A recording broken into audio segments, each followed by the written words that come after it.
अब अपन पढ़ते हैं क्षार की धातु के साथ रासायनिक अभिक्रिया। इससे पहले अपन ने अम्ल की या धातु की अम्ल के साथ क्रिया पढ़ी, अम्ल की धातु के साथ क्रिया पढ़ी। अब पढ़ेंगे अपन क्षारक की धातु के साथ रासायनिक अभिक्रिया। अपन ने उसमें धातु के साथ जो अम्लों की क्रिया कराई थी, दो अम्ल लिए, हाइड्रोक्लोरिक अम्ल और सल्फ्यूरिक अम्ल। दोनों ही अम्ल प्रबल अम्ल है। अब यहां अपन जो क्षार ले रहे हैं प्रबल क्षार ले रहे हैं। कौन सा क्षार ले रहे हैं? प्रबल क्षार। प्रबल क्षार, इसको सोडियम हाइड्रोक्साइड कहते हैं। अब सोडियम हाइड्रोक्साइड है क्या? मेरा ये रहता है कि जब तक मैं आपको उस चीज से परिचित नहीं करा दूं तब तक आगे नहीं बढ़ता हूं, और कोशिश पूरी करता हूं कि आपको उस चीज से वास्तव में परिचित कराया जाए कि सोडियम हाइड्रोक्साइड है क्या। केवल लिख दिया अपन ने सोडियम हाइड्रोक्साइड, इधर जिंक लिख दिया, सोडियम जिंकेट बनेगा और साथ में हाइड्रोजन गैस विस्थापित होगी। सोडियम हाइड्रोक्साइड आपने कभी देखा हो तो अपने लेड बात के जब पाइप जाम हो जाते हैं, उन पाइप को साफ करने के लिए अपन सोडियम हाइड्रोक्साइड लेके आते हैं।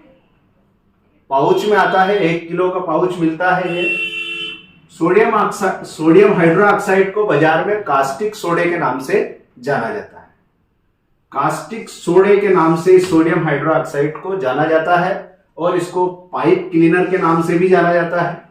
पाइप को साफ करने के लिए इस सोडियम हाइड्रोक्साइड को डाला जाता है। यह एक प्रबल क्षार, यह एक प्रबल क्षार। तो जब क्षार धातु के साथ क्रिया करे या अम्ल धातु के साथ क्रिया करे, बनेगी हाइड्रोजन गैस और लवण। मतलब जब अम्ल की क्रिया धातु के साथ कराओ या क्षार की क्रिया धातु के साथ कराओ, क्या बनेगा? लवण और हाइड्रोजन गैस बने। मतलब इसमें भी हाइड्रोजन गैस विस्थापित होगी। रासायनिक समीकरण देखते हैं अपन। सोडियम हाइड्रोक्साइड 2Na OH, ये दो तो रासायनिक समीकरण को संतुलित करने के लिए लिखे गए हैं। इसका सूत्र है सोडियम हाइड्रोक्साइड, वापस वही जिंक धातु की क्रिया अपन सोडियम हाइड्रोक्साइड के साथ कराते हैं।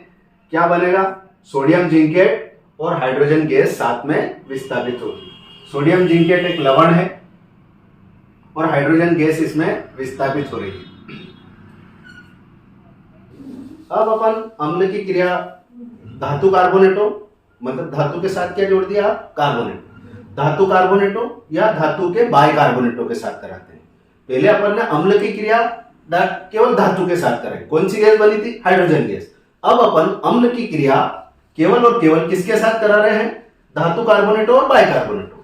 जब धातु के साथ कराएंगे तो हाइड्रोजन गैस, जब अम्ल की क्रिया धातु कार्बोनेटों और बाइकार्बोनेटों के साथ कराएंगे तो कार्बन डाइऑक्साइड गैस बनेगी। कौन सी गैस बनेगी? Carbon dioxide gas. धातु कार्बोनेटों तथा धातु हाइड्रोजन कार्बोनेटों के साथ अम्ल की क्रिया होने पर कौन सी गैस बनेगी? Carbon dioxide. अब हाइड्रोजन नहीं बने। अम्ल केवल धातु के साथ क्रिया करेंगे तो हाइड्रोजन गैस, अम्ल धातु कार्बोनेटों या बाइकार्बोनेटों के साथ क्रिया करेंगे तो कार्बन डाइऑक्साइड गैस बनेगी। ठीक है। अब अपन ने धातु कार्बोनेट के अंतर्गत लिया है सोडियम कार्बोनेट, और धातु हाइड्रोजन कार्बोनेट के अंतर्गत लिया है अपन ने सोडियम बाइकार्बोनेट। तो थोड़ी जानकारी इनके बारे में प्राप्त करते हैं कि होते क्या है ना। तो सोडियम कार्बोनेट जो है इसको धावन सोडा बोला जाता है। कौन सा सोडा बोला जाता है? धावन सोडा। अब इसके नाम में स्पष्ट धावन, मतलब ये कपड़े धोने वाले साबुन बनाने में काम आता है, और मतलब ये साबुन की फैक्ट्रियों में काम आता है, कागज बनाने वाले उद्योगों में काम आता है, कांच बनाने वाले उद्योगों में काम आता है। तो ये है धावन सोडा। और कहां काम आता है? ये घरों की साफ सफाई में काम आता है।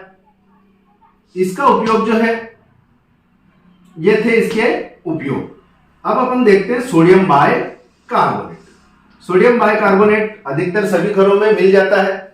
जब बाफले बनते हैं घर में या बाटी बनती है तो उस समय उसे फुलाने के लिए, उन्हें खस्ता बनाने के लिए सोडियम बाइकार्बोनेट डाला जाता है। सोडियम बाइकार्बोनेट को मीठा सोडा भी बोलते हैं।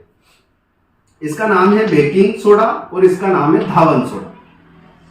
बेकिंग सोडा के उपयोग और कहां होते हैं? तो बेकिंग सोडा एक प्रति अम्ल है। क्या है ये? प्रति अम्ल, मतलब एंटासिड है।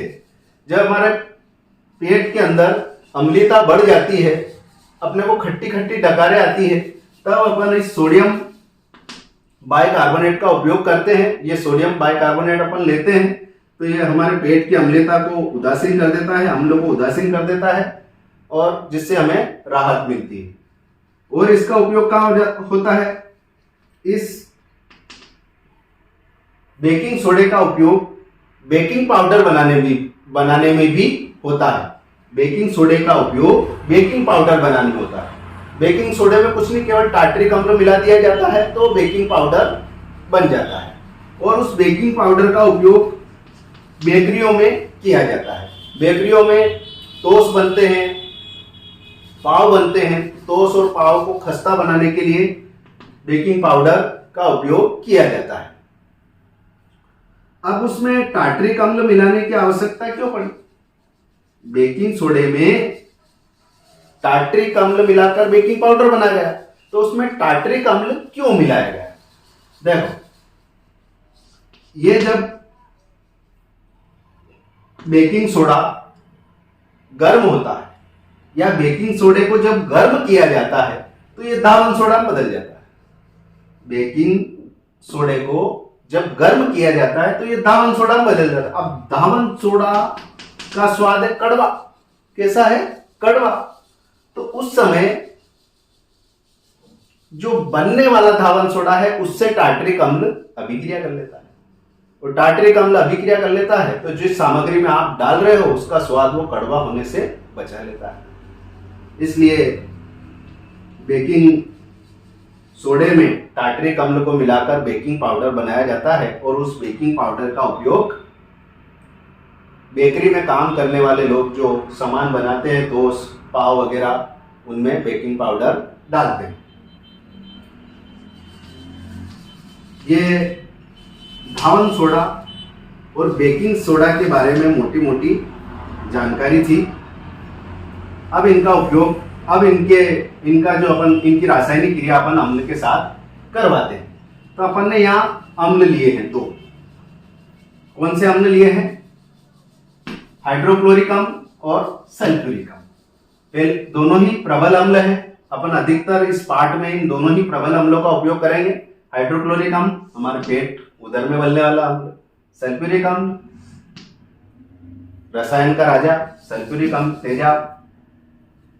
तो सोडियम कार्बोनेट की क्रिया जब अपन हाइड्रोक्लोरिक अम्ल से कराते हैं, सोडियम बाइकार्बोनेट की क्रिया जब हम हाइड्रोक्लोरिक अम्ल से कराते हैं तो क्या बनेगा? लवण और जल, साथ में कौन सी गैस निकलेगी? Carbon dioxide gas. अपने को याद रखना है कौन सी गैस निकलेगी? Carbon dioxide gas. जब भी धातु के कार्बोनेटों या बाइकार्बोनेटों के साथ अम्ल की क्रिया कराएं, कौन सी गैस निकलेगी? कार्बन डाइऑक्साइड गैस निकलेगी, और साथ में बनेंगे लवण और जल। अब यहां अपन ने सोडियम बाइकार्बोनेट के साथ H2SO4 की क्रिया कराई, सल्फ्यूरिक अम्ल के साथ क्रिया कराई। तो इस अभिक्रिया को अपन ने क्यों लिया?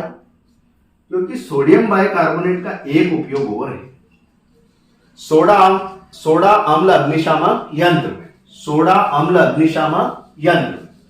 तो सोडा अम्ल अग्निशामक यंत्र में सोडियम बाइकार्बोनेट के साथ सल्फ्यूरिक गैस भरते हैं, H2SO4 भरते हैं, और जब उसकी नॉब खोली जाती है तो ये दोनों आपस में क्रिया कर बाहर निकलते हैं। ये दोनों आपस में क्रिया करके बाहर निकलते हैं और कौन सी गैस बनाते हैं? Carbon dioxide gas. कौन सी गैस बनाते हैं? Carbon dioxide gas. यहाँ HCl इसलिए नहीं लिया क्योंकि HCl जब लेंगे तो कार्बन डाइऑक्साइड की मात्रा कम रहेगी। सल्फ्यूरिक गैस लेंगे, H2SO4 लेंगे तो कार्बन डाइऑक्साइड की मात्रा ज्यादा बनेगी। और ये जो यंत्र, आग बुझाने वाला जो यंत्र है, ये काम कैसे करता है कि जहां आग लगी हुई है वहां इन दोनों के मिश्रण को छोड़ा जाता है। तो इन दोनों के मिश्रण को जब छोड़ा जाता है तो कार्बन डाइऑक्साइड गैस निकलती है ज्यादा मात्रा में, और कार्बन डाइऑक्साइड गैस भारी होने के कारण उस आग की सतह पर, नीचे की सतह पर फैल जाती है, और फैलने के साथ साथ ये उस आग का संपर्क ऑक्सीजन से तोड़ देती है, जिसके कारण आग बुझ जाती है।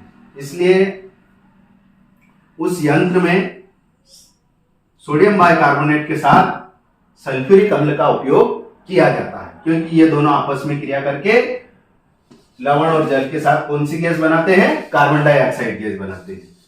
तो सोडियम बाइकार्बोनेट की क्रिया सल्फ्यूरिक अम्ल के साथ कराएंगे तो सोडियम सल्फेट, जल और कार्बन डाइऑक्साइड गैस निकलेगी। तो एक मोटे मोटे तौर पे अपन ये याद रखेंगे कि जब धातु अम्ल के साथ क्रिया करे हाइड्रोजन गैस निकलेगी। जब अम्ल धातु कार्बोनेट या धातु कार्बोनेट या तथा धातु हाइड्रोजन कार्बोनेट के साथ अम्ल रासायनिक अभिक्रिया करे तो कौन सी गैस निकलेगी? कार्बन डाइऑक्साइड गैस निकलेगी। कौन सी गैस निकलेगी? कार्बन डाइऑक्साइड गैस निकलेगी। ठीक है।